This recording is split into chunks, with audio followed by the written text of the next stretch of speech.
जम्मू कश्मीर के पहलगाम में हुए आतंकी हमले को लेकर देश भर में गुस्सा है। इसी बीच पहलगाम मामले को लेकर पाकिस्तान से भारत आई सीमा हैदर का भी पहला रिएक्शन सामने आया है।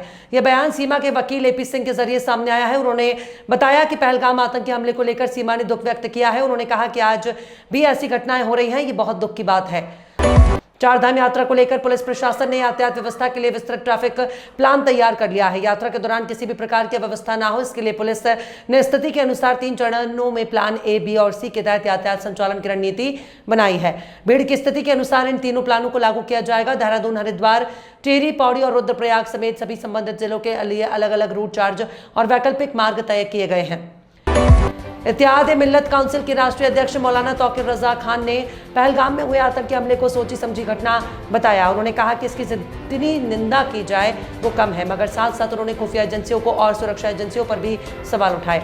उन्होंने कहा कि जानकारी में आया है कि बाकायदा ID चेक करके तब उन लोगों को मारा गया, इसका मतलब वो पूरे इत्मीनान से आए थे। इलाहाबाद हाईकोर्ट में प्रैक्टिस करने वाले अधिवक्ताओं का दावा है कि विगत कुछ वर्षों से एक नई परंपरा शुरू हो गई है। हाईकोर्ट की कॉलेजियम द्वारा ऐसे अधिवक्ता के न्यायमूर्ति पद के लिए सिफारिश की जा रही है जो उच्च न्यायालय में कभी प्रैक्टिस भी नहीं की।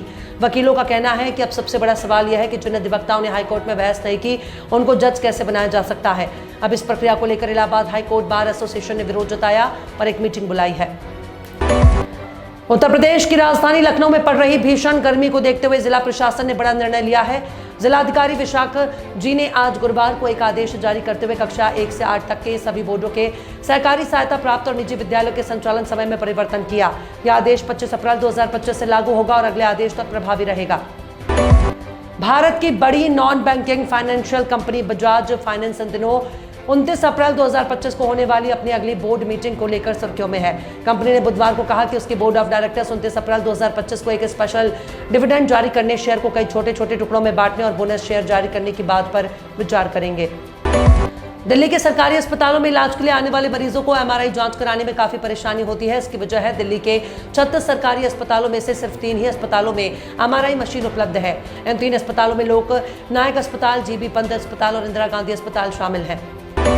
सनी देओल की जाट में बॉक्स ऑफिस पर न सिर्फ उम्मीदों के मुताबिक ओपनिंग की बल्कि शुरुआती दिनों में धाकड़ कमाई की जो शुरुआत की वो अभी तक बरकरार भी रखी। फिल्म को आज बॉक्स ऑफिस पर आधा महीना पूरा हो चुका है। 10 अप्रैल को रिलीज हुई जाट बॉक्स ऑफिस पर अपने 15वें दिन के लिए बिजनेस कर रही है। सनी पाजी का गुस्सैल एक्शन हीरो वाला अंदाज ऑडियंस को खूब पसंद आ रहा है। फिल्म की कमाई से जुड़े आज के शुरुआती आंकड़े भी सामने आ चुके हैं।